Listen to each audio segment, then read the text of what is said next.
Hi guys, I have so much to share with you today and I hope it doesn't feel like my thoughts are all over the place, but I just have so much. And right before I started making this video, as I was putting my thoughts together, I started to see how all these dots were connecting and how this was all coming together. So bear with me because it's still fresh on my mind and I'm still figuring it out as I record this video. So last week I had an interesting experience. And I know I wrote a blog post about it. It was when I shared part 2 of my general conference video. And if you read that blog post, then you know that I really had some strong headwinds as I was trying to edit it, save it, and publish it onto YouTube. So it was quite the ordeal. The night before and the day of, over that 24-hour period of time, I also was experiencing some major attacks from internet trolls. You know, once in a while I'll get a negative comment from someone and it happens and I usually will delete it, especially if it's derogatory or offensive or demeaning in any way. I just don't want any kind of contention on my blog or on my YouTube channel. I don't want that spirit of contention attached to my videos or my blog posts in any way, so I always will delete those comments. What's strange about this, you guys, is these were attacks. It was one right after another, 2 separate accounts, but possibly the same person. And it was just attack after attack after attack after attack. They were just pouring into my comment feed. And it was interesting because they didn't like my videos. They didn't like my messages, but they continued to watch video after video after video. And they were just kind of going in order just through all my videos, just attacking, attacking, attacking. So not only did they not like my video messages, they were actually taking the time to watch them all so they could attack them. It was very odd. So on the evening of the 12th, so that was a Thursday night, it was October 12th, I had something really interesting happen. I was in my bed and I was reading, and all of a sudden our lamp in my bedroom, the lamp that's right here, it started to strobe like a strobe light, and it just about this speed just started flashing. So it was the only light on in the room, so when it would go off the whole room would be pitch black, and then it would turn on and the whole room would light up, and then it would turn off and it would just flash like a strobe light. It was so bizarre. So I elbowed my husband, who was asleep, and he got up, came over, played around with it, turned it off, turned it on, and it was fine. He went back to bed. I continued to read. After like 45 minutes or so, I was finally ready to go to bed, and I went to turn off the light, and all of a sudden it started to strobe again. And the whole room just went on and off. The light just went on and off, on and off, on and off. So I yelled to my husband, and I'm like, what is going on? This is so bizarre. This has never happened before. He gets out of bed, comes over, messes around with it, and turns it off, and we turn in for the night. So in the morning, we wake up to the sound of my husband's alarm going off on his phone. And he has the same alarm he uses every morning, but this one was different. It was so loud, and it sounded like static, and like really loud rushing water, just static, just and it was so loud. We both jumped up out of bed, and I was like, what is that? And he's like, oh, it's my alarm. So I thought he had purposely changed his alarm to something different, maybe so it would wake him up better, or he just wanted a different sound. So it wasn't until later that day I talked to him about it, and he said, no, that's what was so weird about it, is I never changed anything on my phone. It was still set to the same alarm. He says, I have no idea why it sounded like that. And so that was strange. Now, I didn't connect the two, the lamp the night before and then his alarm, until later that day. I turned on the TV in our room for my son, and I put on one of his cartoons, and all of a sudden as I turned the TV on, suddenly everything just was black and white and staticky and fuzzy, and there were lines, and the screens were changing, and as I flipped through the channels, every channel was doing this. It was so bizarre. We've never experienced anything like this. Now, we have cable TV, and we've never had anything like this happen before. So I filmed a little part of it. I will make it play before we get to the smelter's yard.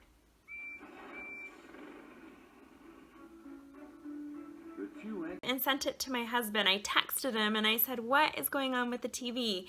And he texted back jokingly and said, "I think our house is haunted." And right when he said that, I just had this feeling in my mind that all these things were connected, that all of these things were coming from the same source, and that I needed to pay attention to what this really meant. I heard in my mind the word curse. Now earlier that week, my daughter went to activity days and they made a craft, and when she came home, she showed me the craft, and take a look.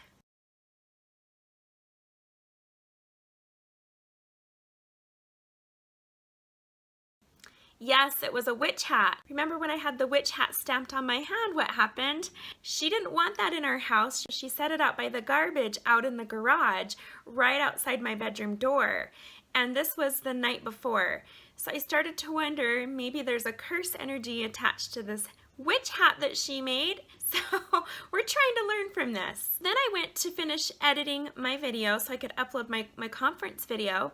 And I had just been struggling with it all week. Every time I went in to edit the program, it would just shut down and things would happen. It would tell me my videos weren't there, and it was just one thing after another. And then when I went to publish it, the same thing. I kept having interruptions and I'd have to start all over, and it was just hours and hours and hours of work throughout the week, and I could not get this video for the life of me saved and uploaded. It was just having so many problems.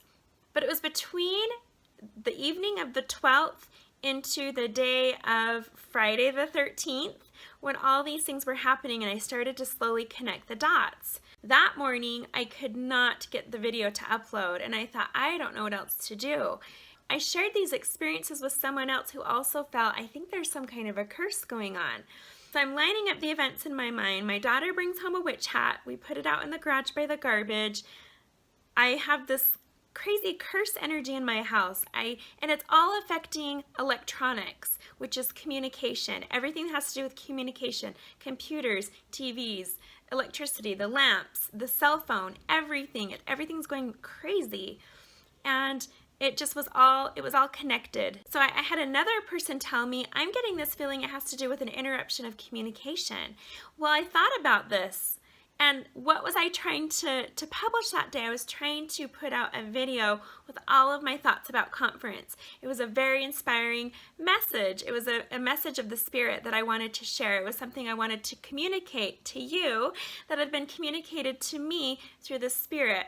But I was getting this interception from the adversary, this disruption of communication. So it was all starting to make sense. Now the night of the 12th into the 13th, I started getting all of the troll attacks. So they all started coming in, one comment after another, and it was very heavy Friday morning on Friday the 13th. And that's when my video would not upload to YouTube. So finally, connecting all these dots, I put everything aside, stopped what I was doing, and I prayed that curse away. I raised my hand to the square. I cast out all darkness, all evil.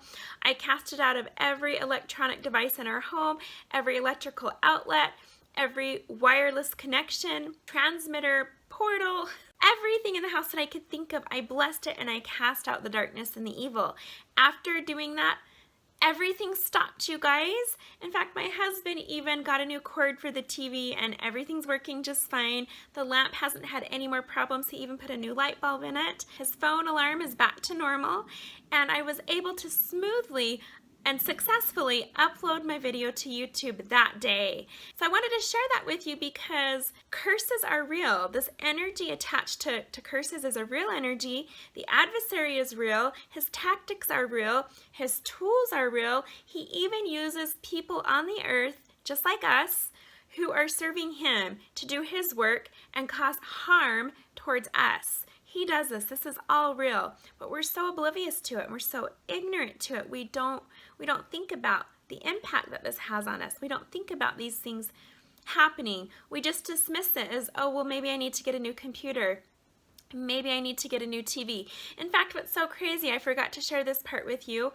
The screen, the monitor on the computer that I was using to edit this video and to upload it to YouTube, the screen broke. We actually have to buy a new monitor. All the pixels started changing colors, and this weird red line slowly came down the center of the screen. I mean, this was some major curse energy that caused some real damage to our home and to our electronics. But it was not successful at stopping me from delivering my message. I was still able to get that communication resolved and get that message across, and so in the end, good won. So going through this experience takes me again back to that false traditions topic, that video that I did on Halloween. Now that's coming up. And I keep hearing in my mind, started to think about the destroying angel that came through Egypt and killed the firstborn child of every family. And the question came into my mind, what's on your door? What's on your porch? What's on the front of your house? What are you inviting in? Or what are you allowing in, whether you realize it or not? It reminded me of my dream that I had several videos ago. I shared this dream that I had.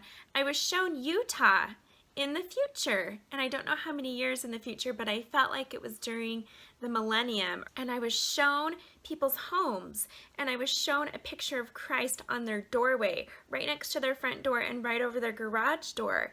And this dream starts coming back to me as I'm connecting all of these dots, and I'm thinking, what do we have on our door? What do we have over the doors of our home? The garage door, the front door, what are we inviting in? Do we have the blood of Christ painted on our porch, painted on our door, painted on our garage door, painted on the entrances to our home? Or do we have these other symbols and invitations of darkness that are allowing curses to come into our home and come into our family and afflict our lives? This is so strange. So today the Spirit led me to this random video on YouTube where a Christian minister was giving a sermon. And he said in this sermon, he talked about the definition of the word curse. And my ears perked up. I went and grabbed my pen and my notebook and I wrote it down. Here's what he said. He said he looked up the definition of curse. And in Hebrew it said to totally remove favor. To totally remove God's favor, to totally remove protection, and remove divine assistance. Wow, so that's pretty powerful. So to have a curse, when you've been cursed, what's really going on is you've lost God's favor in your life. You've lost protection, and you've lost divine assistance for that time. When God removes his favor and he removes his divine assistance and his protection, what that really does is it invites darkness into your life. The adversary has free reign over your life, over your home, over your family. So to not be cursed is to simply have God's hand over your life, over your family, over your home, protecting you. When he removes his hand and he removes that protection, then comes the curse. Whatever it is we have on our homes, these symbols in our lives, these symbols that we hang up on our doors, these symbols that we wear, we're either marked with the mark of darkness or the mark of God. We don't have any other marks on us. It's either of darkness or it's of the light. It's either of the adversary or it's of the Lord. So what do you have marked on you? What do you have marked on your home? This has been a powerful message for me, and I've come to learn that when you have the wrong symbols in your home and on your body and on your front door, on your porch, you are inviting those curses in. You're bringing those curses upon yourself. You're bringing those curses upon your family. You're bringing those curses upon your home. And it's a very real thing. It's a very real darkness, a dark energy that you're inviting in that's going to disrupt. It's going to interfere. It's going to cause contention. It's going to cause mayhem. In my case, it interrupted communication and it interfered with all of our electronic devices. The thought even crossed my mind that these internet trolls that were targeting me could have very well have been thinking or spewing out curse words against me. And these curse words have a very real negative energy attached to them and have very real results. And so I was experiencing these attacks from the enemy from all different angles, from many different sources, all connected to him. And when I figured it out and I raised my hand and I cast out all that darkness, everything stopped. and I felt that protection come back over me. Everything cleared up. I was able to successfully published my video. Everything went smooth. Everything went back to working as normal. I want to share that with you to kind of open up your eyes and help you recognize these things when they happen in your home, when they happen in your life, to recognize them as real, as being sent from the enemy. It's an attack. You can't just dismiss it and ignore it. It will just continue. You can't just wait and hope for things to get better and go back to normal. You have to be proactive. You have to do something about it. You have to cast that darkness out of your home and out of your life. And by getting rid of all those dark symbols, it's only going to help. So now I'm going to talk about some things that the Spirit brought to my mind about my own journal entries. And this part of my video message is really important because it not only emphasizes the importance and the value in writing down our spiritual experiences and writing down messages from the Lord, you know, our personal revelation. When we write that down, it's able to be a teaching tool for us down the road. So as the Spirit's been having me go back and look up dates in my journal from past entries and past years, I've been able to connect even more dots and see patterns and see how the Lord works in setting things up in my life and of course in your life, how He sets things up in such a wonderful way, how everything is thought out, everything is carefully planned out, everything has a meaning, nothing is coincidence. Everything is symbolic of something. There's always a message. The Lord is always speaking to us all throughout the day, not just in our dreams, not just in visions, but all around us. Things have meaning. And as He's taught me this, and I've been able to go back and look through my journal entries and verify this, it has just really built my testimony that the Lord does speak to us. All right, so I'm going to share with you a journal entry that I wrote on September 22nd of this year, so of 2017. I wrote, Manuel said that he had a dream last night, that he was in India and a hurricane came. He was stuck there and didn't know what to do or where to go. So I remember when he shared that dream with me, it stood out to me because Manuel hardly ever dreams. He never shares his dreams with me. And over the years, maybe once every year and a half, he'll share a dream with me that he actually remembered.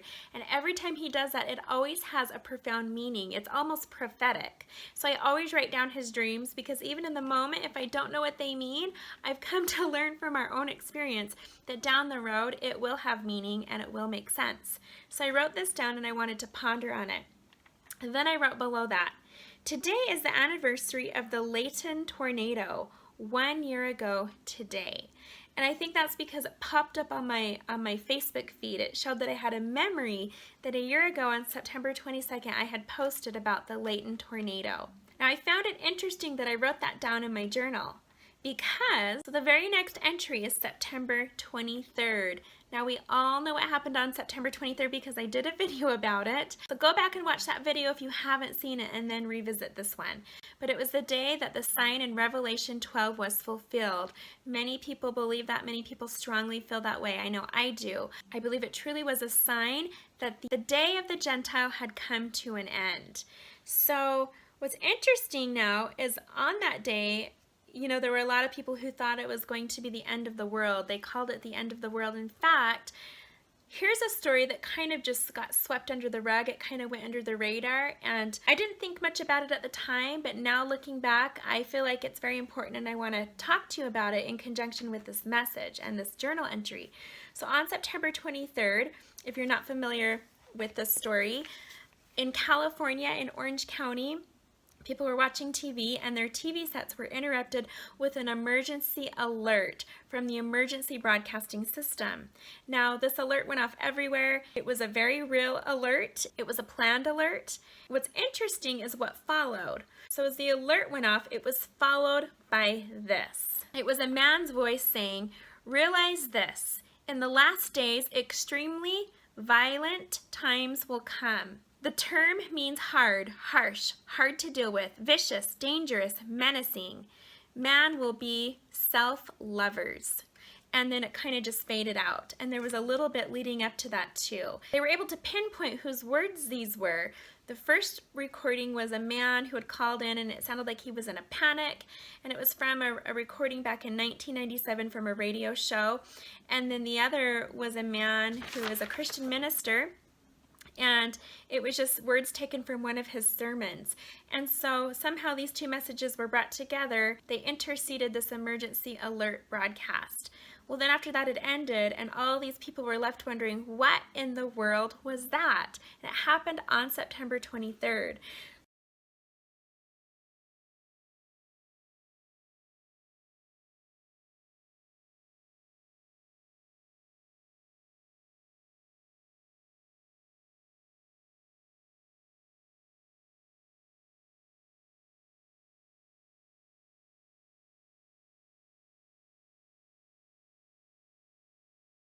So people started to say, oh, it's a joke, it's a hoax, it's because it's September 23rd and people are predicting that this is the end of the world, that the world is going to end today.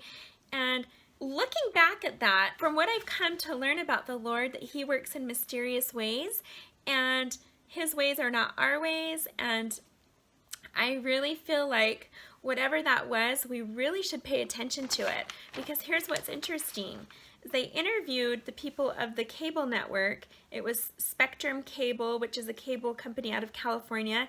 The spokesman, Dennis Johnson, said, "We have confirmed that we were fed an incorrect audio file." So he confirmed that. They don't know how it happened, but it happened, and they can't explain it. I think it's safe to call that divine intervention. Clearly, somebody was wanting to get a message to us that extremely hard times are coming, that these are the last days and we have dangerous times ahead.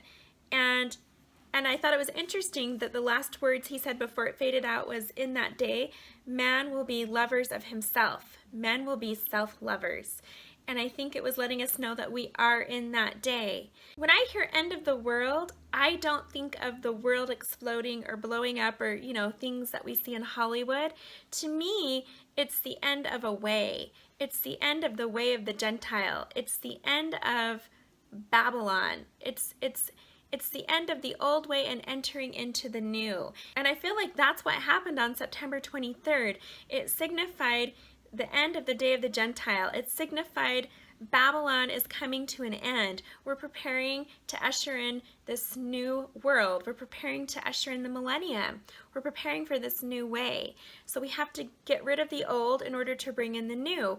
We have to get rid of what's in our heart and get rid of the natural man to bring in something new, to become new creatures in Christ, to be born again of the Spirit, to have that mighty change of heart, to be baptized by fire. That's what we're coming into. That's what all of this means to me. That's what I've been feeling so strong from the Spirit, is that we need to pay attention to this, that the end of the world doesn't mean the end of the planet itself. It means the end of the way of man, so that we can bring in the way of the Lord, so that we can usher in heaven on earth. Now what's interesting is right after this video broadcast, right after this emergency alert broadcast in Orange County, California, what happens next? Well, if you follow the news, and it's pretty clear, they've had major fires. They've had fires all throughout Orange County and then up in the Napa Valley area of Northern California. And as I follow these stories, I find it interesting that the people say, we have no idea where the fire's coming from. We don't know how it was started. And some eyewitnesses just reporting that it seemed like the fire just came right out of the sky, like a portal opened up and fire shot down like a pillar of fire, and it just went through on its path of destruction, destroying everything in its path.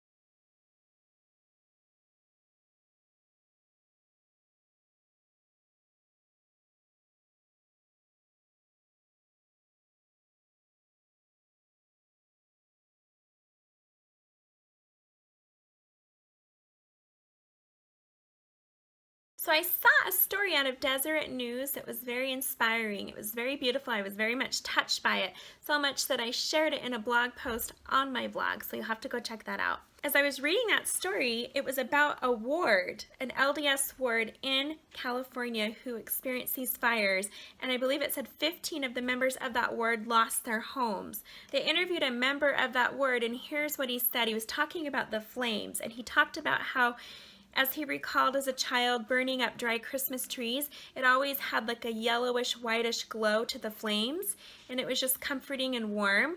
But this was something totally different. And here's what he said in his own words. He said, "Hell to me," so he's talking about the place, hell. He said, "Hell to me isn't flames. Hell to me is dark and cold. The light of the Savior is warmth, pure and positive. The light that I saw Monday morning, I didn't feel much spirit in that light. There was no yellow or white in those flames. They were orange and dark orange with some red." He said that was the light and heat of destruction. And when I heard that, I heard in my mind the destroying angel. And again, I thought about the children of Israel. I thought about the destroying angel that came through Egypt and killed those children. And if you had your door marked with the Lord, marked with the blood of the Lamb, the destroying angel passed over you. And if you didn't, you were vulnerable to that. And I thought about that. And he said, as they interviewed the bishop of that ward, Bishop Daraman, he said it felt like being hunted. He described that pillar of fire coming through the street, and they felt like they were being chased down and hunted, that fire was alive. It was a living being. And again, in my mind, I heard the destroying angel. The destroying angel was sent to cause destruction. Go back and visit my post, because I talk about how the Lord takes something scary and destructive and negative, but he uses it to bless us. He uses it to take us into something better. And I believe that this fire is being used to cleanse. It really is. It is burning out and destroying the ways of the natural man, what's in our heart. It's changing us. It's cleansing our hearts. It's turning us into something new. What seems so horrible and frightening and scary, the Lord can actually use that for our good. After listening to the testimonies of those ward members and how this brought them together as a ward, and it took them into a better place, brought them into something new, and how it's changed their perspective about everything in their life, and how it's built their testimony, it's actually lifted them up and built them. It hasn't torn them down and destroyed them. It caused major destruction, but it lifted them up and brought them into something better.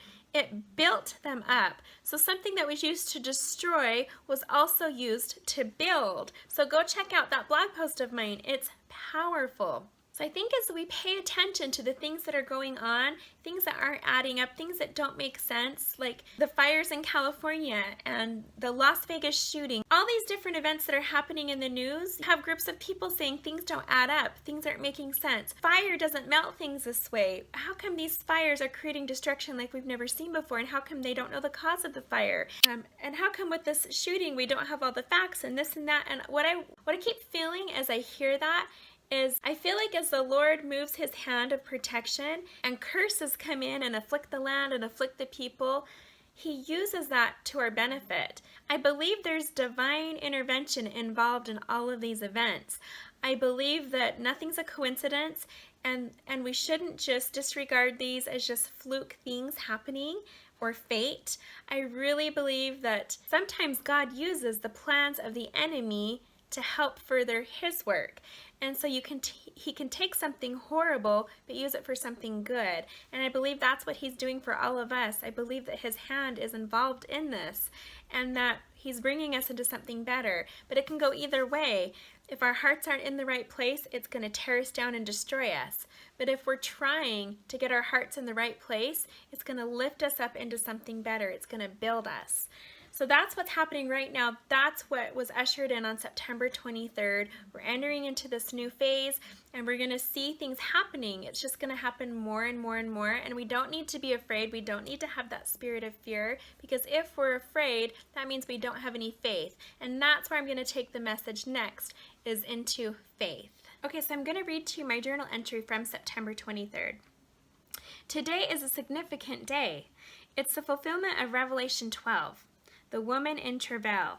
There is a constellation alignment with Virgo. She'll have 12 stars above her head and the moon under her feet.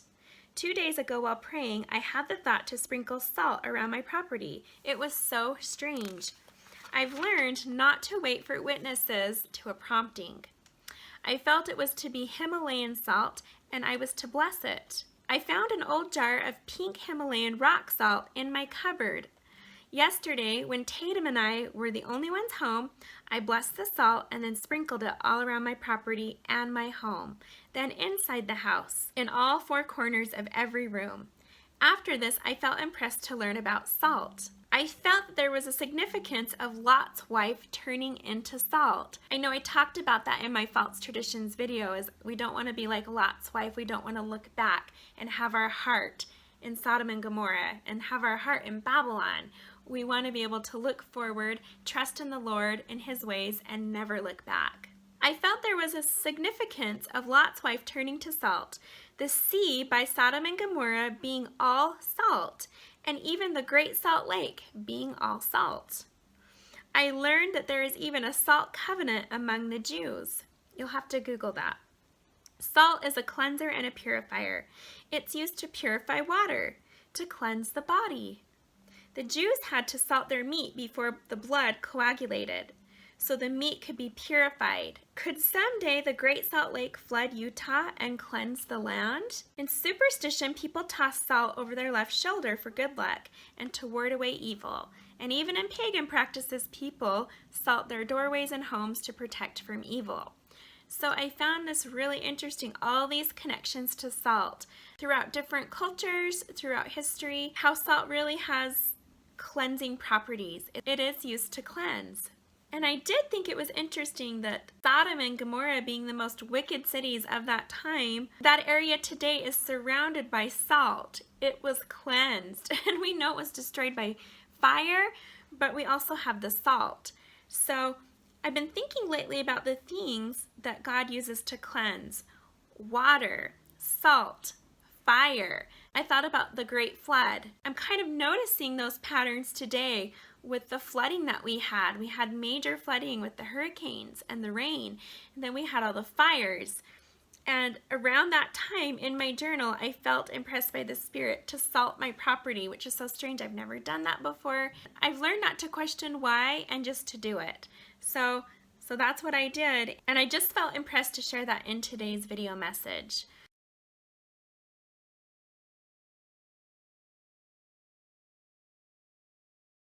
I went on to talk about Manuel's dream, and I said, Manuel had a dream yesterday morning about a hurricane in India. Today I woke up at 6 a.m. and heard in my mind, Hurricane is a city in Utah. It's in southern Utah where Manuel will be going on his road trip. So I heard that in my mind. Then I heard there is an Indian reservation nearby.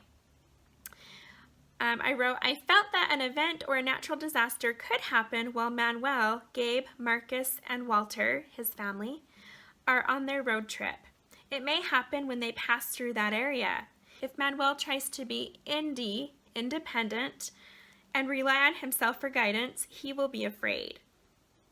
If he leans on the Lord, he will be guided as to what to do. I felt to Google India, Utah. I saw that there is an India festival every year in Utah. I clicked on the registration button to see when the next one will be. It happens to be today, September 23rd, at 5 o'clock to 8:30 p.m. in Spanish Fork, Utah. What are the odds of that? September 23rd. Wow.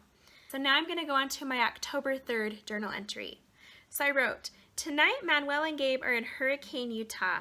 So the morning we woke up, the day that they were to leave on their trip, that's when the news headlines broke about the Las Vegas shooting. They were headed to Las Vegas. That was our first destination, was to head through southern Utah onto Las Vegas. He had planned this nice road trip for his dad and his brother to kind of tour them through southern Utah and down to Zion's National Park and Bryce Canyon. So he had this road trip planned, and their first stop was Las Vegas.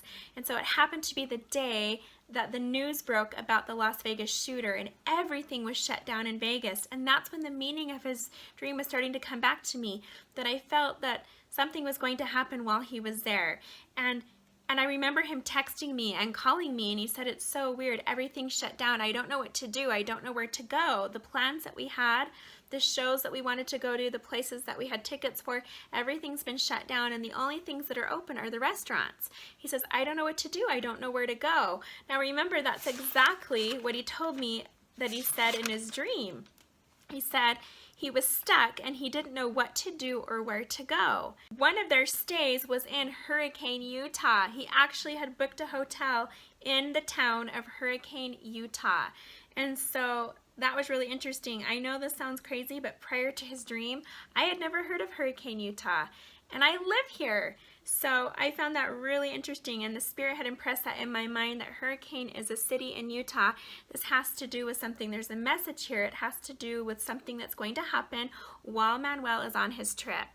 And so all these things are coming together, and in connection with that date, September 23rd, being a sign that all of this was being ushered in from that day forward. Okay. So then I wrote in my journal entry, "Tonight Manuel and Gabe are in Hurricane, Utah. In the middle of the night last night, I heard a bird at my bedroom window. It sounded like a dove." Now a dove symbolizes peace, which is actually what my next video message is going to be on, is peace. "There is nowhere for a dove to perch by my window.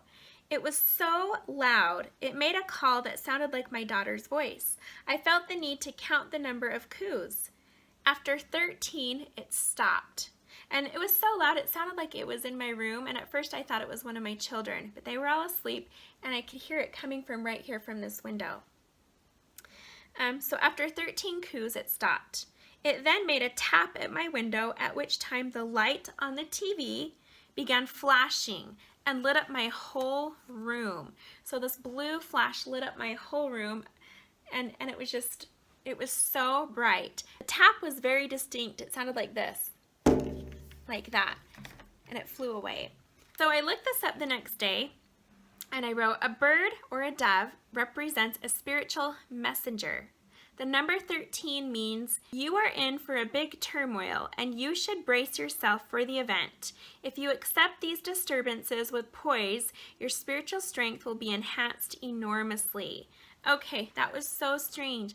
I just decided to Google what is the meaning of the number 13, and various meanings and definitions came up, and the first one I clicked on, that's what it said, and so I wrote it down.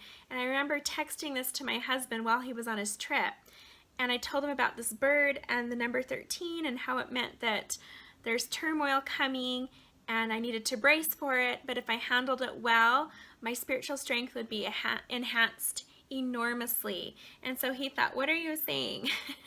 Okay, the number 13, if we fast forward it, remember what happened on October 13th. I had that attack. I had those disturbances, you guys. I felt I handled it pretty well. I remember thinking the whole time, be grateful for this. Praise the Lord for it. I always believe, I know it's a message that I teach and that I've done videos on, you should always praise the Lord and give thanks for all your trials and all your challenges because of what it does for you and how He uses those to bless you, strengthen you, and build you up. If you handle them well, and if you praise Him and you thank Him for them and you trust Him. So that's what I had done. I feel like something about that gave me spiritual strength. Going through that and handling that gave me some kind of spiritual strength. And anyways, now that I'm connecting all these dots in hindsight, that I had this messenger come to me to tell me that this was coming and I needed to be ready for it and I needed to be ready to embrace it and handle it well. I was being prepared for this. I was being prepared for what was about to happen on Friday the 13th. And I had no idea until after it happened. It was after that it happened that I was able to connect all these dots and make that connection. So I wrote, after I found this message of the number 13, Cambry got in the car and told me that she had a dream last night about a witch that was chasing her on a broom through the woods. She was terrified and she was wearing white angel pajamas. I felt that it symbolized a demon who was after her and possibly wanting her to celebrate Halloween. In the dream, her angel pajamas represented her wanting to do what's right. But evil wants her to wear a costume. She told me that she felt it was Halloween in the dream. Cambry had wanted to celebrate Halloween and go trick-or-treating until she had that dream. It was a warning to make her aware. My daughter, when I asked her, I said, what do you think this dream means? And she said, well, I've been wanting to celebrate Halloween still. I really want to celebrate Halloween. I want to go trick-or-treating, She felt that in the dream she had stayed home and was wearing her pajamas, and she was choosing not to participate in that, and so evil was not happy about that. She was being chased by a witch. I find it funny that all these symbols and curses that we've been experiencing are all connected to witches. The witch hats, the witch hat on my hand, the witch hat outside my garage door, the witch in my other daughter's dream. And I just found it interesting that, you know, witches symbolize curses and this curse energy that we've been experiencing. And so this dream was letting her know that she had her agency, but should she choose to not participate, evil was still going to try to come after her because it wouldn't be satisfied with that choice. Okay, then at the beginning of this week, the same daughter had a dream. She came in my room in the middle of the night and said that she had a nightmare, and every time she woke up she'd go back to sleep and have that same nightmare over and over and over. She was having a dream that there was a doll chasing her through the basement, and it was evil and it was terrifying and it was trying to get her. And throughout the dream, other dolls came out and they were working together to get her, and they were chasing her through the basement, and she was terrified. And so I believe these dreams are all connected, and it's letting her know that there is evil assigned to her. We all have something evil assigned to us, just like we have guardian angels assigned to us to protect us. You better believe that the adversary assigns angels of darkness to us to distract us and to tempt us and to pull us away from our mission. He's going to choose those spirits who knew us best. Before we fell, those were our brothers and sisters, and they knew us, and we knew them, and they knew our strengths and our weaknesses, and we knew that about them as well. And they fell and went with Satan. He's going to use the ones that knew us best. He's going to assign them to us to hinder us off our path. And of course, their hatred towards us is going to be more powerful if they knew us. That's something that the Spirit taught me a few years ago, and I have some powerful experiences with that maybe I'll share in another video. So we're at this crossroads in my family. My husband isn't ready to give up Halloween, and my kids were torn. Half of them were okay with not celebrating it, and the other half weren't sure. And so where me and my husband are not on the same page, it's really hard to lead my children that way. And like I said, I want it to be their agency. It's something I don't want to force upon them. I'm not going to bring it into my house. I'm going to protect my home.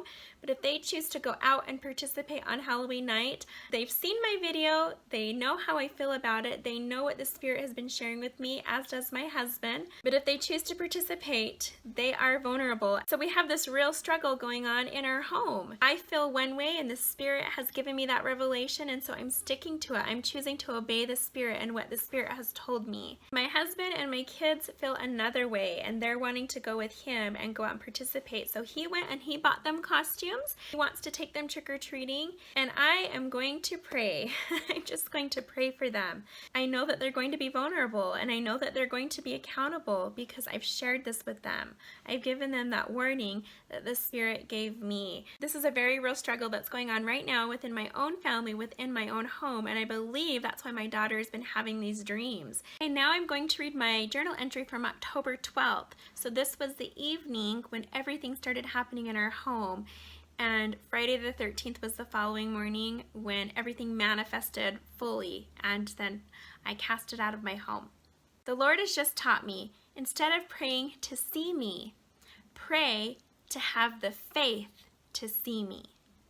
I was woken up at 3 a.m. and came into my closet and prayed. I prayed something very specific about a face-to-face encounter with the Lord. It's something that I've been praying for and I've been wanting for so long. And the last time that I asked for this so specifically, I had an experience. I wrote a blog post on this, so I'll put a link to it in the video description below this video. But I had a beautiful, beautiful encounter. I had an experience where I was shown not the way that I had anticipated and not the way that I was expecting, but remember, the Lord works in mysterious ways. But I saw his face in my closet, and I took a picture of it, and it was incredible. So go ahead and check out that blog post. But that was the last time. So here I was again, putting this request out to the Lord, and I wrote, I went to read my Book of Mormon where I had left off. It happened to be in Ether 12. Wow! One of the most incredible chapters in the entire Book of Mormon. It said the Lord shows us his face after the trial of our faith. He will give us a trial that shows us our weakness. If we endure the trial with faith, our weaknesses are turned into strengths, and we can see the Lord. Oh, I'm getting goosebumps right now. This had happened October 12th, you guys.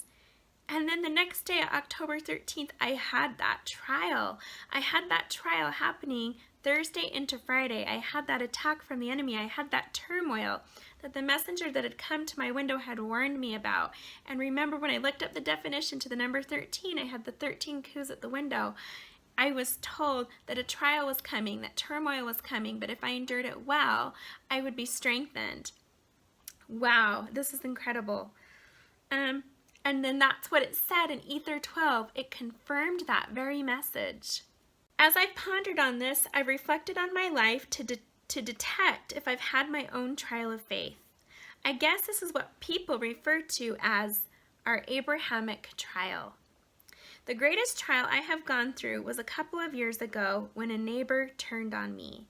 Okay, so I'm not going to go into details about this, but it was a very specific experience that was probably one of the most difficult trials I've ever gone through. And I don't think I've mentioned it much. I may have alluded to it here and there in a video or a blog post, but I've never shared this trial. And I don't plan to because it's very personal and it was very difficult. But I had this trial a few years ago that just shook up my world. And I really thought it was going to destroy me. I really did. It was so hard to go through. But what happened is I came out even stronger. So here's what I wrote. After this trial happened, during the time that this trial had happened, I held back my gifts and dimmed my light so it wouldn't be so bright, so it wouldn't be so noticeable, so I wouldn't stand out in a way for people to find fault in me. I went under the radar and held back my gifts. I feared being misunderstood, falsely accused, misjudged, because I feared all of this would work to create doubt in my mind, which I did not want. I feared my image being ruined. I feared contention and awkward situations. I feared confrontation, even if it involved the truth. During this trial, I hung on to my faith that there was a purpose in all of this and it would manifest, that this trial would pass. And when it did, I became fearless. I no longer felt the need to be careful in my words, nor was I afraid to confront darkness and deception. I wasn't afraid to boldly share truth. It has become a huge blessing and has brought many to Christ and strengthened their testimonies. This is fulfillment of prophecy in my patriarchal blessing, that I will be in a position to bring many souls unto my Savior if I am faithful. Wow. The Lord told me way back then that He would bring people to me that I was to help with my gifts. I was never to go looking for them.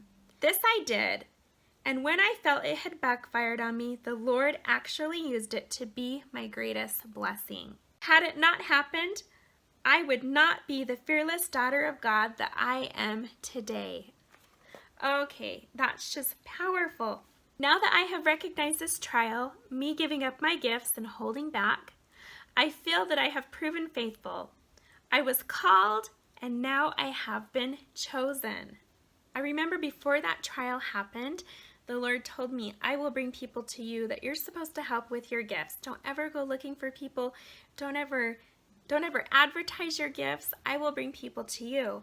And that's what was happening. And one day I was outside playing with my kids in my yard, and someone literally came running up to me in tears and wrapped her arms around me and said, I believe you can help me. The Spirit told me to run down the street. I came this direction. You happen to be outside playing with your kids. This was someone I didn't know very well. And she wrapped her arms around me in tears and said, I feel like you can help me. I don't know why, I don't know how, but I feel like you can help me. So during that time, I brought her into my life and I began helping her, and we witnessed amazing, incredible miracles. I mean, I grew so much spiritually during this time. And then it all backfired on me, and this person turned against me and my world fell apart. I was falsely accused. I felt misunderstood. I felt like I was afraid to use my gifts. And I remember saying to the Lord, Lord, you told me not to go looking for people, that you would bring people to me that you wanted me to help, and you would show me how, and I trusted you, and I did that, and you brought someone to me, and I helped her, and it backfired. And why? Why would this happen? Why would you allow this to happen? Why would you do this to me? And I felt so sad and afraid, and I was angry and confused. I was so afraid, and that's the key word right there, is fear. As I overcame that fear and I developed my faith, and I strengthened that faith, I finally saw how the Lord was using this to show me my weaknesses. He was then able to strengthen me in my weaknesses, and he was able to turn my weaknesses into my greatest strengths. The things that I used to be so afraid of are no longer stumbling blocks for me. I am so grateful for that Abrahamic trial. Okay, so I had written that post on October 12th, and so I decided to look up the number 12 because the book that I was led to that day in my scripture was Ether 12. So I was led to Ether 12 on the 12th. I looked up the number 12, and it means God's power and authority, order, divine assistance, achieving goals. I thought about the 12 tribes of Israel, the 12 apostles, 12 months in the year, 2 sets of 12 hours in a day. So 12 represents time. It represents government leadership within the church, within God's church, within heaven, the 12 tribes of Israel, the 12 apostles. 12 is a really powerful number. And so I always think it's important to understand the meanings of numbers when they manifest in our lives, but there's always a message in that for us. Okay, so here's where we talk about going back in time and looking in our journals as a witness to understand the way that the Lord works in our lives and how he sets things up. And it's a great way to look for patterns. And so the Lord told me to go back and look up a year ago from September 23rd, to go back and see what was going on in my life between September 21st, 22nd, and 23rd. Did you know that that's the time of Rosh Hashanah, which is the Jewish New Year, when an era comes to an end and a new year is ushered in? And so it's a very powerful time. You'll notice if you pay attention to things going on in your life, go back and read your journals. Things that happen between September 21st and September 23rd, or around that time of Rosh Hashanah, the new year, you'll see things coming to an end and new things beginning. And so I went back and I found my journal. I found a journal entry for September 22nd, 2016, and here's what I had wrote. I had felt prompted to turn to a scripture. It was Mosiah 29, verse 27. And it says, "If the time comes that the voice of the people choose iniquity, then is the time of the judgments of God." Wow. So I remember at the time I wasn't sure what that meant, but I wrote it down, and that's all I did was I wrote this scripture. I wrote this scripture. Wow. I find it interesting that a year later, that's what I feel is happening. I feel that that time has ushered in where the Lord's saying, if my people choose iniquity, this is the time of the judgments of God. When God removes his hand, he removes that protection and allows those curses to come in. And if we have chosen iniquity and we have chosen to mark ourselves with marks of the adversary, we invite those judgments in. We invite those curses in to afflict us. But if we choose God, if we choose his ways and we stay on the straight and narrow, we stay on that righteous path, those judgments pass us up and we experience that protection. God's hand is over us, which means the curses have no power over us because we have that divine assistance and that protection. So that was exactly a year ago. That was also when the Layton tornado happened. So again, I'm thinking about my husband's dream. I wrote about it on September 22nd, a year ago. I wrote about his dream on September 22nd, 2017. And in that same journal entry, remember I said today happens to be the anniversary of the Layton tornado. That's what I written down. A year ago to the day, I write down a scripture. If the time comes that the voice of the people choose iniquity, then is the time of the judgments of God. I don't think that's a coincidence. Around this time when the tornado happened, you guys, I did a video on that as well, and I'm going to put a link below this in the video description of something powerful that happened to me in that tornado. I had a crazy experience happen that day that forever changed me. And during this time, you guys, as I was going back and reading through these journal entries of this time, I wrote about it. I wrote, I feel a disconnection with God. I feel a storm cloud over me. In fact, I know I wrote about it. I wrote, I have been feeling off the last few days like a storm cloud was following me around. I couldn't figure it out. I hadn't done anything differently. I casted out evil, I prayed, scripture read, listened to Christ-centered music. Then I realized the dreams that I've been having this week were truly trying to show me the source. Thank goodness for dreams. And then I wrote down a series of dreams that I had had that were warning about this. Wow, so even way back then in 2016, I'm being warned of something that's going to come a year later. I'm being warned of this coming turmoil, these coming judgments, and it's funny because it came down on our city in the form of a tornado. And then my husband has a dream a year later about a hurricane. And in the moment that the tornado happened, I remember thinking, what do I do? Where do I go? My children, I need to find them. They're coming out of school. What do I do? Where do I go? And I had to just really act on that. And then my husband felt the same way in his dream. What do I do? Where do I go? And then that was manifest when he went on his trip to Vegas and the shooting had happened and he thought, what do I do? Where do I go? So if we bring all this together and I can sum up this message of this video, what I'm learning here is that the Lord speaks to us, you guys. He speaks to us. Every time we have a dream, every time we have a thought, any kind of a vision, any kind of personal revelation, maybe things that happen like a bird tapping at your window at 3 o'clock in the morning, things that just don't make sense. Pay attention to everything and write it down. And as you do this, as you ponder on it and pray about it and fast on it, you will receive the interpretation of those messages and what they mean for you in your life. You will come to a clear understanding of what it is the Lord is trying to tell you for your own life. A great clue to know what to write down in your journal is when you hear yourself saying these words. That is so strange. Or the weirdest thing just happened to me today. Okay, so when you hear yourself saying these phrases, these sentences, these words, that's your clue to write this down in your journal. Because right now, in the moment, it might not make sense to you. In fact, usually it won't. But even a year later, or a couple years later, even a week later, it might all come together and make sense and you'll be glad you wrote it down. This is so important, you guys. We all get this revelation. The Lord speaks to every one of us. If we're not paying attention to this and we're not writing this down and we're not pondering on it, we may feel like the Lord doesn't speak to us. We may feel closed off to Him. But the truth of it is, He is speaking to us. And as we pay attention and as we start to write it down and go back and look for patterns and revisit old journal entries or start keeping a journal for the first time if we haven't, we will start piecing those dots together and realize the plan that He has for us in our own life and how everything is planned so meticulously, how nothing is chance, nothing is a coincidence. Everything is guiding us towards what He has planned for us. Everything is guiding us to Him.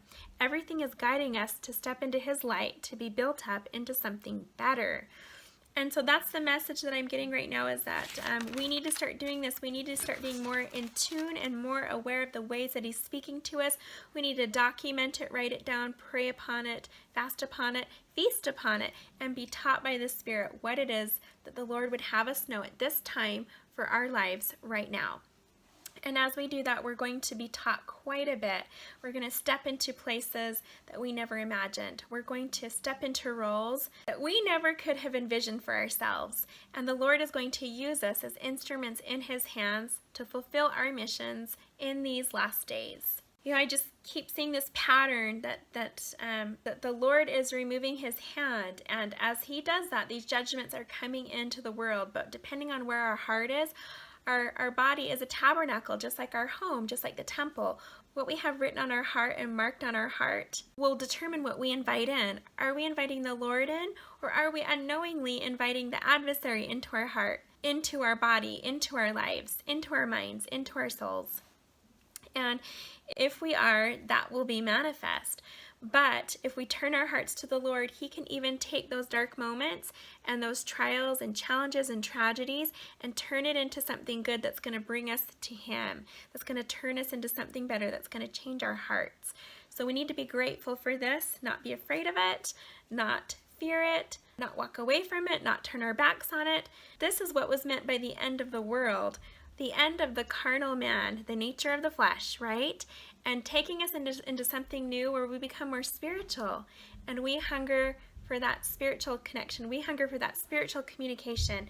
We no longer desire to sin. We are changed. We're brought into something better, into something new. That's the new that we're coming into as the old has come to an end. And so this is the message. I hope this makes sense. It's a lot of information. It's a lot that I've shared with you, but I ask you to pray on it, ponder upon it as we come strong into the end of the last days, which is where we're at right now. Check out my last couple of videos. As we come into the end of the last days, we can be so much better prepared to deal with this opposition and use it for good. Okay, so I recently wrote a blog post on translation, going from telestial to terrestrial, and I had this thought as I was writing about it. I wrote about the 3 Nephites, and I had this thought, oh my goodness, I wrote a blog post years ago about possibly having an encounter with a translated being or one of the 3 Nephites, and it was so profound I had written a blog post about it, and the Spirit told me in that moment, go back and find that blog post. So I go back and I read it, and I'm actually going to read it to you right now. I will also put a link to that down below in my video description, so check for all of these links. And anyways, I'm going to go ahead and read that to you. It says, it's titled An Encounter with One of the 3 Nephites. Tuesday, something very interesting happened. My daughter was at clogging practice, and so I took the other 2 kids over to a burger place to get some ice cream. This burger place looks like an old-fashioned 50s diner. The workers were so nice to us and were just calmly standing there waiting for us to order. There was just a couple of people there eating. It was pretty empty. We ordered our ice cream, sat down, and the kids began to eat away. Just then a man came through the door. He appeared to be alone. I looked up and saw him just standing there smiling at me. He never looked away. I couldn't help but notice that there was something about him that made it difficult for me to look away or brush him off as just a customer. The first thing that came to my mind was that he might be one of the 3 Nephites or John the Revelator. Then, of course, I laughed inside my head and thought, where did that come from? He seemed to laugh as well, as though he knew my thoughts. So I hurried and looked back at my kids. As I looked at them and watched them eat their ice cream, I couldn't help but notice out of the corner of my eye that he was still standing in the doorway. Was he going to sit down? Was he going to order? How strange it was. Then the thought came that he was here on business and would only be here for a short moment, so I should get a better look at him before he disappears. I looked over at him again. There he was standing there and smiling at me. He looked so happy. I felt like if I stared at him back, he might communicate some message to me telepathically. I noticed his brown eyes and how old his face appeared. He seemed very ancient, like a prophet from centuries ago. I've never seen anything like it. He had a grayish-white beard, he was of average size, and was wearing grayish-blue coveralls, and he had a cane. I thought to myself, he looks like a happy version of the White Wizard on Lord of the Rings. When I thought that, he seemed to laugh at me. And again, I couldn't help but wonder if he knew my thoughts, so I looked away. These images below look almost exactly like what I saw. He had the same face, eyes, and beard of Saruman the White. So here's that picture. As you can see, I posted a picture of the cane, of the coveralls, and that's exactly what he looked like. Of course, his eyes had more light in them. As I looked back at my kids, I began to wonder if he was going to sit down. I also couldn't help but wonder if he was trying to talk to me, so I should quit looking away. At that moment, I saw him sit down. He rested his cane on his lap and continued staring at me and smiling in such a happy and loving manner. Then I looked up at the counter, and an Asian woman who was sitting with a blind and disabled woman with long dark hair sat down a couple tables over from us. The Asian woman began to do the same thing, but with my kids. She stared at them and smiled as though she loved them like her own grandchildren. In fact, she completely forgot about her food and just stared and smiled at them until we left. It was so weird, but in a good way. Then I looked back over at the man, and he's sitting perfectly still, just staring and smiling at me, right into my eyes. I could feel his happy energy, and it was contagious. I couldn't stop smiling. I wondered if he might have been there for me. Maybe observing so he could give a report, or maybe he was trying to send me positive thoughts and make my day. Or was it that he was there on assignment for someone else, but took a minute to observe me, learn my situation, and see if I might need any help, like missionaries do, always looking for ways to serve through the Spirit. For as old as he looked, he seemed very with it and intelligent. I thought how interesting his clothing was and how he stood out so much. He reverenced the room as though he might have been Lehi or Noah or some great prophet from the past. His face was so aged, yet he was so happy, energetic, and so full of love. He appeared to be very clean for wearing coveralls, and where he had a cane, I wondered what type of work could a person do as old as he is with a cane. He couldn't be a mechanic or electrician. There was no way. There he sat, smiling and laughing as though he knew my thoughts. Again, I looked away. If he knew that I knew who he might really be, it must have been very funny to him. Maybe at that point he realized he couldn't say anything to me because I knew his identity and I would ask. I wanted him to. I tried to think of something I could say, any kind of excuse to walk over and talk with him. He looked at me as though he knew I wanted to come over, and his eyes seemed to beckon me to do so. Then a young Latino woman came through the door with a little toddler. She was beaming with joy and looked right at me with a big smile. I thought to myself, does this burger place attract happy people or what? She ordered her food, sat down, and waited for it while she smiled and stared at me. It began to feel like I was in the Twilight Zone, as if all these people staring at me and smiling were somehow connected, and they knew something that I didn't, and they were happy for me. Oh my gosh, I'm getting goosebumps right now. It had been about 8 minutes, and I began to feel like this man would leave soon, and I better get another look. I looked over, and he was still smiling and staring, and I felt so happy. I can't describe it. Then another man came through the door just as happy and smiley, with brown pants and a long-sleeve shirt. His clothes seemed old, and he had a grayish-white beard and the exact same cane. At this point, I swore they must know each other and were here together. But then I realized they never even acknowledged each other. Nothing would break that man's stare, and the other man was up at the counter ordering food. A few minutes later, the man staring at me got up and walked out the door. I knew I had to keep my eyes on him to see where he would go. He walked behind an SUV parked in front of the door, and from there, I don't know. I noticed a truck parked behind the SUV and thought, maybe he's in the truck. Then the man at the counter grabbed his bag of food and went out the door and walked over to the truck and got in the driver's side. The truck pulled out and drove away. I didn't get to see if the other man was in it as well. As we left, the Latina woman continued to stare and smile again, as if she knew something wonderful about me and wanted to tell me.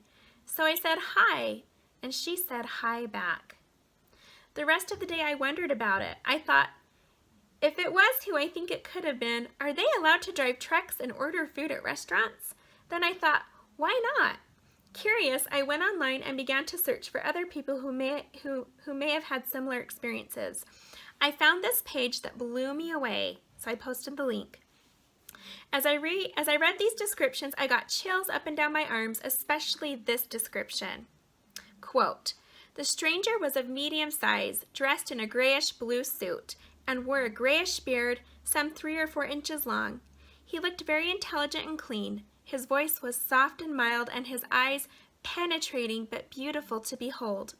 There was something about his personality that caused us to look up at him with intent and earnestness. Then I found this experience in the comment section where the person describes that man as dressed as an electrician driving a pickup truck. That made me laugh. I guess I really will never know who this peculiar man was or why he was staring at me. All I know is that he made me happy, and I wish I could go back to that moment. The night before, I had prayed about something very earnestly, and I even spent a half hour writing in my journal about it. I pleaded and pleaded for an answer or guidance of some sort. I wonder now if this man was there to encourage me somehow, to let me know that everything would be okay. Then last night, some very strange things happened along with a very strange dream, and I feel it might have to do with my prayer from the night before. If the time is ever right, I will share. Okay, so here is the dream that I recorded in my dream journal for April 10th, 2013.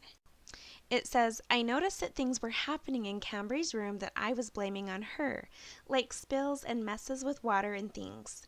Then one day, she wasn't even in her room, as a spill happened, and I began to realize that an unseen child had done it. Then I noticed her bedroom door opening and closing very slowly like a child was playing with it, but there was no one there. Then we were all gathered in another room, and we saw that the door opened with no one there, and then it closed. Then I looked down and saw baby feet under the door, and then they ran away. There was no one there. Then Manuel's phone rang, and he put it on speakerphone, and a bunch of voices saying, Congratulations, Manuel Reach just got hired at such and such company. I could see on the phone that there was a large conference, and the company had just announced the newest employees they had hired, and everyone was cheering. Manuel was so happy, and the company looked so fun to work for. You guys, I have not read this entry since I wrote it, and I just have realized this is prophecy that has been fulfilled. This dream was prophetic. When Tatum was born, Manuel did get a new job at a very awesome company that has been so much fun for him to work for, and it's just amazing to see that this has come to pass. Then I wrote, for real, in the middle of the night, Cambry's princess toilet began to go off and make all kinds of music over and over. It wouldn't stop, so Manuel had to get up and stop it. These past couple of weeks, Cambry's little pink princess bike will just start playing music when we get into the car or out of the car. Funny thing about it is, every song on the bike plays. There are different buttons for every song and noise, and about 8 to 10 different buttons. Everyone was playing over and over. I can't help but wonder if someone is trying to get our attention, that they are supposed to come into our family. I have been praying to know. Maybe this is my answer. So the Spirit told me to go back and find my journal entry and see what it was I had written about the night before I had this angelic encounter. I had written that blog post on Thursday, April 11th. This said that it happened on Tuesday, so Tuesday would have been the 9th. I'm not going to read it to you because it is a huge journal and it's very long. But I wrote about how I was really discouraged because I felt that there was another child to come into our family, which is my youngest, which is Tatum. And I felt that he was supposed to come, but my husband did not feel that way. He wanted to be done having kids, and we were having this struggle. And this actually happened with each of our kids. I always would get this strong premonition when they were supposed to come. I always knew if it was going to be a boy or a girl and what I was supposed to name them. I knew that I was going to have 4 kids before they were even born. My first 3 kids, I knew their genders and the orders they were going to come in and what their names were going to be. It was so weird. And I put all this in my journals. And so I knew about this 4th child, and my husband just wasn't going to have it. Just like all the other kids, he wasn't ready, and it's something that made him nervous. And so we were having this struggle. I was trying to convince him that there was another child ready to come, and he was telling me, no chance, no how. And it was a very difficult time in my life. And this went on for a long time, but I specifically wrote about it on April 9th. So eventually I convinced my husband, and I got pregnant right away. And my son's due date was April 11th, 2014. And I had written this blog post on April 11th, 2013, exactly a year before his due date. He was born on April 10th. This experience happened on April 9th. I poured my heart out into my journal on April 9th, and I had this encounter with these angelic beings on April 9th. Had I never written that experience down, I never would have connected any of this. And I felt in that moment that those people in that room knew something, and they were so happy, and they all knew me, and they were smiling and staring, and they wanted to come over and tell me what they knew. And now I know what they knew, and I know who they were. This is so incredible. This is so incredible. They wanted to bring me comfort. They were happy with my righteous desires. They were happy with my sensitivity to the Spirit and that I was desiring to be obedient. And they were there to comfort me, and I'm sure they were speaking words to my spirit. I'm sure they were communicating much to my spirit because I felt so happy and so peaceful. After just having poured out my heart in my journal, I was having this peace. They were comforting my spirit. And then I got pregnant with Tatum, and exactly a year later from this day, he is born. Now what's interesting, I can't find the journal entry on this, and if I do, I'll let you know. But as I was recalling during this time, the week that I conceived, we went to Germany, and I didn't know yet at the time I was pregnant. But we went to Germany, it was in the summer, and I think it was in July, it was towards the end of July. We went to visit my in-laws in Germany, and one night while I was there, I had the most incredible, beautiful experience. I was awakened in the middle of the night, and I heard a child speaking to me from heaven. I heard it coming from the ceiling, but it sounded so loud, like it was all around me, and I could hear it inside of me. And I couldn't understand what it was saying. It sounded distant and far away, but yet so loud and so right there. And it was happy and giggly and laughy and silly. And I could hear this voice, and I felt that it was my child. In that moment, I felt that I had conceived, that I was pregnant, and this was my child, so excited to come down, confirming it to me, letting me know that it was official, that he was on his way, and he was so excited. I felt that, and the next day, I told my mother-in-law about this, I told my husband about this, and sure enough, when we got home a few weeks later, I took a test, found out I was pregnant, and he was born a year after I had written this in my journal. A year after I had had this heavenly encounter with those people in that burger place, he was born. His name is Tatum, and the definition of Tatum, it means happy one. He truly is my happy one. He truly is a happy, giggly, silly child, just like I could feel his sweet spirit that night in that room. And so I shared this with you. I felt prompted to share this with you just so you could see, just so I could illustrate how that works, how the Lord speaks to us. People come into our lives, you guys. We cross paths with angels all the time. People come into our lives to bless us, to bring us pieces of information, pieces of knowledge that are going to help us on our journey. They bring us comfort. They bring us words of wisdom. We have dreams, we have visions, we see numbers, we hear sounds. Everything has a meaning to it. Everything is so important, and if we write it down in our journals and we pray about it and we ponder on it, we're going to be led to that meaning. It's all going to come together and it's going to make sense. My last part of the video never recorded, so I caught that later. But anyways, to sum everything up in this week's message, I just want to say that we're now entering into this new era where we're going to be changed, and we're going to have profound experiences that will allow us to go through that change. So I encourage you, the Spirit's telling me so strong to encourage you to write down the experiences that you have, not just the experiences, but your thoughts, feelings, and impressions. And keep a daily log. Write every single day. And as you do this, you will have more experiences, and you will begin to learn what it is that the Lord has planned for you at this time in your life. And you will begin to understand the ways that the Lord is speaking to you. You'll begin to recognize that and pick up on it, and it will have meaning to you. So I testify that this is true. I testify that as we keep a journal of our personal experiences, not only are we going to grow, and we're going to be able to hear what it is the Lord is saying to us, but our children down the road, our posterity, is going to find our journal entries, and their testimonies will be strengthened. What we start will just be built upon by future generations. I'm so excited for what we're coming into, you guys, and I wish you all a wonderful week. Have a beautiful weekend. I hope you're doing well. I continue to pray for you. Thank you so much for contacting me and asking me to pray for you. I love to do that, so don't ever hesitate to let me know if you need some prayers. Anyways, I wish you well. See you next time.